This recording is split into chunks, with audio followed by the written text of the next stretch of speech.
concerns. So it's 10% out of the 850 accounts, right? 10% is, yes, out of the 850. How do you go about tracking them down once they leave? So we have two forms of skip tracing. So we have what I call my human skip tracers, which is my team of people that are manually skip tracing. We have 3 different databases that we use to look for good phone numbers and addresses. Okay, so then we update those accounts. Then we also have what's called electronic skip tracing, where on a monthly basis we take our accounts and send them up to a different database, and they electronically look for new. Say someone got utility in a different city.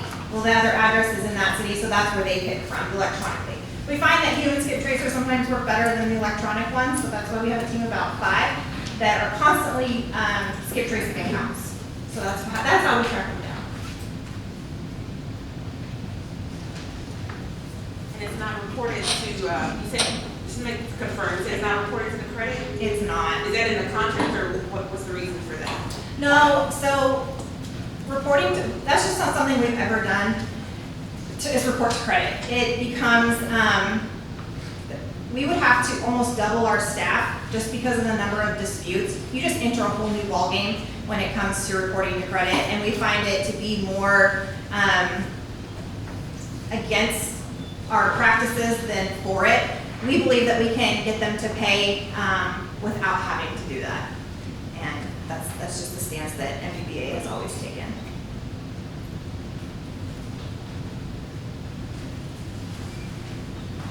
I have a question for you. What process do we use to verify that another household member is not putting quarters in their name? That happens, that comes up, so when they come in, you have to provide proof, so for example, give a good example, let's say someone account went delinquent and we've already turned them open collection, and then a month or so later, a new person comes in and wants to start service. So they have to provide that proof, they have to have a lease agreement, ID, that information. Our staff is really good, the fact that our supervisor in that area has been here for so long, she knows a lot of these folks' names. So when that gets triggered, we make sure we'll negotiate with them. You have to pay this old account or we will not open up a new account. So it's not about a case by case. I know a lot of people do try to. Oh, they try it. I mean, we had one where, 3-4 different relatives would come in every time. Y'all know Miss Tracy at the front, she's not having it.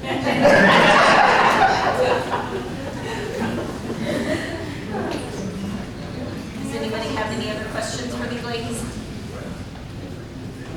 All right, ladies, thank you so much for your time this evening. Thank you. And thank you for what you do for us. Yes, ma'am. Have a good evening. We will now move on to 8C, City Employee Insurance and Supplemental Benefits. Marcia Wortham.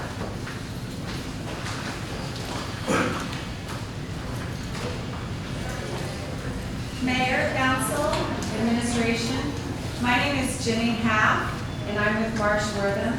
And I have Robin Brennan with me today, she's my partner. And we're here to, first of all, thank you, because we have been your broker of record for your insurance for 19 years. So next year we'll be celebrating our 20-year anniversary. In front of you, I thought this would make it easier just from multiple years of being here, and I did a little placemat for you. We'll start on the side with the 3 pictures, and I'm going to just walk you through a little bit about what our services that we provide are to the city and all of your employees. So the first thing you'll see up in the left-hand corner is our team. Again, Robin and I are here today, and we also have Ashley, who's customer service, who's available for all of your employees when they have claims, issues, or questions. Both Robin and I have been in the insurance business for 26 years. I've actually been with the same firm for 26 years. Now we've had name changes. It used to be Eichlitz, Dennis, Ray, Westheimer, then it was Wortham, and now we're Marsh, but I have been at the same place for all those years. If you look to follow this placemat, if you will, to the right of that, You'll see what we do for you on an annual bid timeline and sample posting. So part of our service is every year we send over to Tina, which is coming up in the next couple of weeks. We just send her the language that she can post out to in the Herald that just says we're opening up the opportunity for anybody to give a bid. So our agency as brokers with Marsh Rhythm, we represent all the carriers out there. So we have relationships with the Aetnas and United and Blue Cross and all of the medical carriers and all the ancillary carriers. So we usually, when we're shopping their coverages every year, we're going out to all of those markets. There's been a couple times that since I've been working for the city where we have received some, different bids that were carriers that I haven't seen before or heard of or whatever. And so Monique and I and Tina will open those bids on the due date, and we'll look at them and review them and decide if they're the best for the city. And we've done that in the past. So we're open to other proposals coming in. We certainly review those when they do. On the bottom left-hand corner, you'll see this is just for my new folks here. If you look at this, it's just the past 5 years. So it's a little history of what's happening. And part of my job is to make sure I get the best benefits available for the best premiums. And we're looking from an employer standpoint, the city cost, and the employees and their dependents. So we analyze all of that, and so you can see a brief history here. Even in 2018, we negotiated a rate pass, and as recent as last year, we negotiated a rate pass as well, which means everybody gets the exact same rates and the same plan for another year, which those are the years we all say hallelujah, and we all celebrate. And there's other years that aren't so great, and then that's when we take it out to bid and make sure we can get another carrier to quote, and then we negotiate, and that's part of our strategy as well. The loss ratio is important. The loss ratio you see there is a percentage just for, what that means is they take all of your premiums and all of your claims and they compare it to each other. So for example, your loss ratio, let's say in 2019, was 131%. That means for every dollar that you paid in premium, that the city paid in premium, the carrier, which at the time was Blue Cross Blue Shield, paid $1.31 in claims. So they lost money, right? So, and as far as we're concerned, we don't care if the carriers lose money because we just want to make sure that you guys have excellent health care. The loss ratio makes it difficult when we're out shopping, right? Because they're looking at all of your claims experience, and we dig deeper into that. We look at the large claimants and all of those types of things. So loss ratio matters. And so I just thought you'd like to see a little education on kind of what the last 5 years have looked like. And then if you look to the right of that, it's just an explanation about who we are. And really, we're local. We're over off Bidders in 281 on Inter Park. And so we're very close. And so we oftentimes are able to see the city, and if employees need us, we're here for them. If you flip over your placemat, on the top left-hand corner, you will see that this is your current medical plan with Blue Cross Blue Shield. And I think Tina distributed out to you all the employee guide, which has the rest of the benefits, which you guys can peruse. That is what we produce those and distribute those to all your new hires, and of course during open enrollment as well. That's just part of our services. This is the medical plan, just because that's the big ticket item, obviously. And so we just listed that there for the new folks.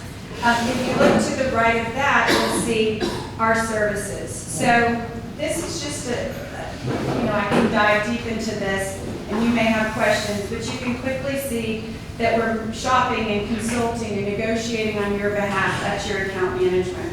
From an employee engagement standpoint, that's our passion too, is because we believe that all of your employees need to be educated on how the plan works and what they can do to save money. And so we do the booklets, and then we're also out with your employees during open enrollment meetings, and we're talking to them every year. Except for in 2020, of course, we had the Zoom open enrollment meeting, which nobody was fans of, but we did that. That's the only thing we could do, and we're hopefully not having to do that this year. We'll be out again with your folks in August or September. Human resources support, we help Tina and stay very close to her in regards to things that are administrative, billing issues and terminations and additions of new employees.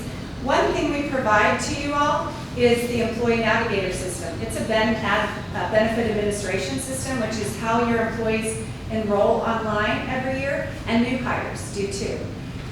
And it makes it easy for them to go through and pick their benefits for the year. That is free of charge to you all. We give that to our clients, and we also help Tina with that if she has any changes. And then, of course, your data analytics, which is the benchmarking. We have in past years given you benchmark on employer contribution by cities and things of that nature. We're happy to do that for you. Wellness, we could talk about for hours. You all have a preventive exam incentive for your employees, which you're going to start again in 2021. You didn't do it last year. Starting again in 2021, which is good. And then we also advocate all of the free services you get from Blue Cross Blue Shield, their wellness program that you get as part of your premium. We help your employees understand that. And then lastly is compliance. That's the key, because as you all know, in employee benefits, things are changing all the time. We keep all of you guys and all of our clients up to speed on all of the compliance issues. You get letters, you have emails, things are happening quickly. We do all kinds of webinars, and I know that you all have participated in that. And finally, at the bottom, as we prepare, believe it or not, I'll be back here in another couple months, hopefully, and we will be talking about your renewal. We usually come out in the city council meeting that's in August, and we'll be discussing what your options are for the year. And so this is an interesting piece. This is your claims experience to date. So, or through March of 2021, there's always a couple month lag in claims. But what's interesting about this is you're running really, really well, with the exception of the spike we saw in October of 2020. Your loss ratio looks really good. But I will tell you that most people's loss ratio looks really, really good for 2020 because none of us went to the doctor. So it's a little skewed, but we weren't able to go get any of our elective surgeries or things that we typically do or preventive exams.